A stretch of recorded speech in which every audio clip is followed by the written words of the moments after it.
bareng yuk di hari Sabtu ini, tanggal 12 Desember 2020 dengan tema persembahan karena hubungan pribadi dengan Tuhan.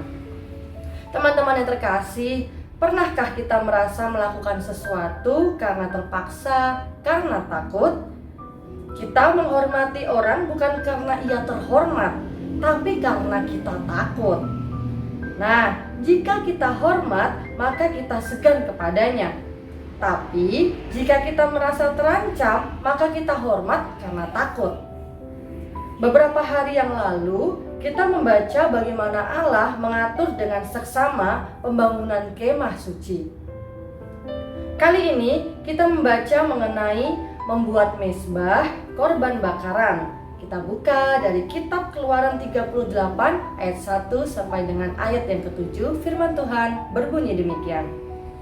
Dibuatnyalah mezbah korban bakaran itu dari kayu penaga, 5 hasta panjangnya dan 5 hasta lebarnya, 4 persegi tetapi 3 hasta tingginya.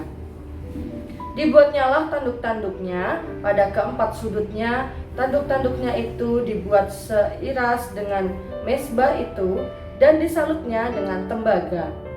Dibuatnyalah segala perkakas mezbah itu, yakni kuali-kuali, sodok-sodok, bokor-bokor, penyiraman, garpu-garpu, dan perbaran. Semua perkakasnya itu dibuatnya dari tembaga. Dibuatnyalah untuk mezbah itu kisi-kisi, yakni jala-jala tembaga di bawah jalur mulai dari sebelah bawah sampai setengah tingginya.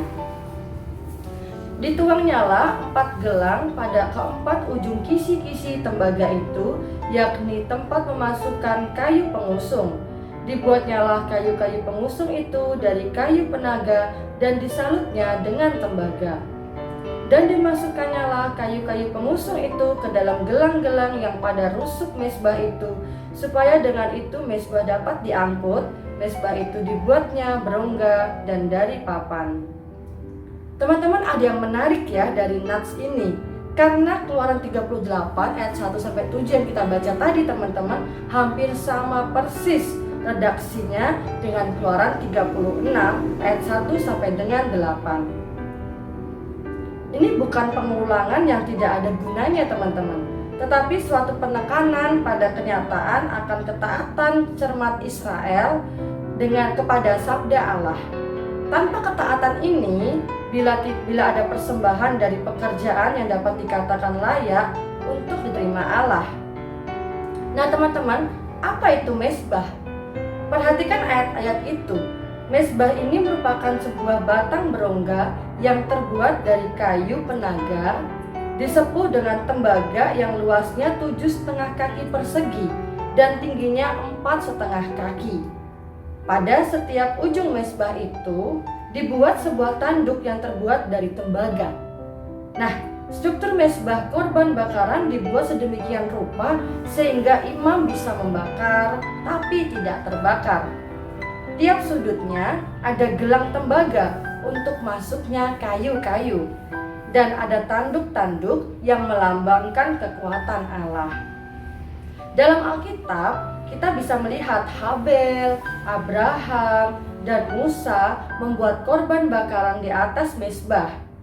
Terlihat bahwa itu adalah inisiatif pribadi karena relasi yang dekat dengan Allah. Dalam Alkitab nggak ditemukan orang melakukan korban penyembahan jika tidak karena hubungan pribadi dengan Allah. Nah guys, kita pun menyembah Tuhan itu bukan karena kita takut kutuk atau takut kena dendam. Kita hormat kepada Tuhan bukan karena kita takut ya, tapi karena nyata Ia telah mengasihi kita. Maka biarlah persembahan kita merupakan respons karena kasih, berkat, penyertaan, dan pelindungan Tuhan kita.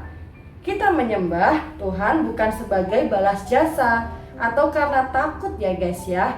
Kita menyembah Tuhan karena kita memiliki hubungan pribadi yang intim dengan Tuhan. Tuhan memberkati.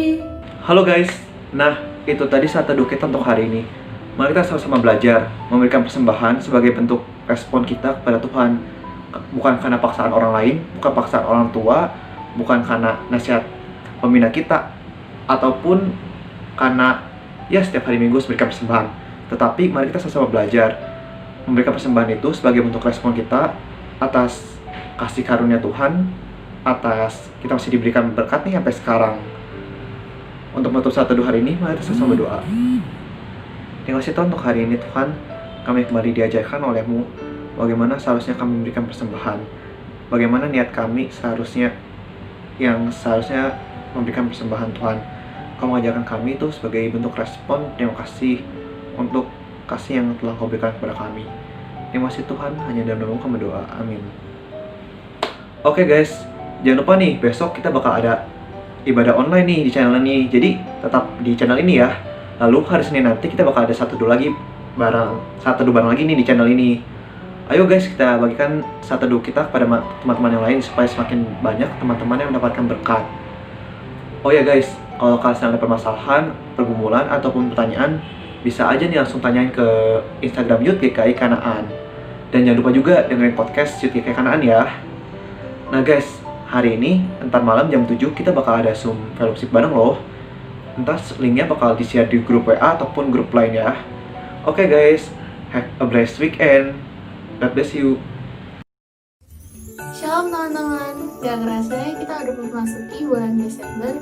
Dalam rangka menyambut kelahirannya Juru Selamat, ayo kita sama-sama mengikuti Advent 12 Days Before Christmas. Ngapain sih itu?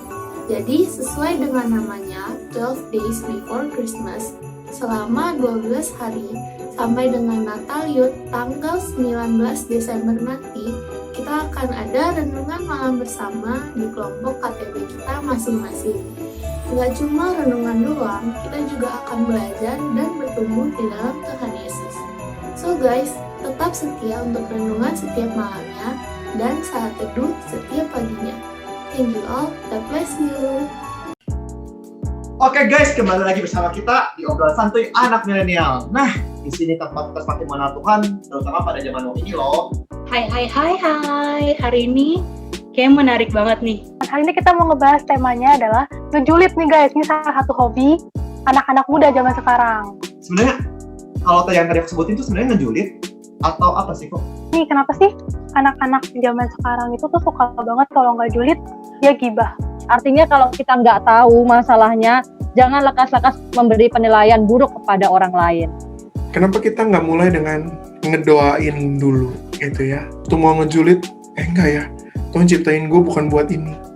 Waktu gue lagi mau gibah, akan keinget, enggak ya, Tuhan ciptain gue bukan buat gibah.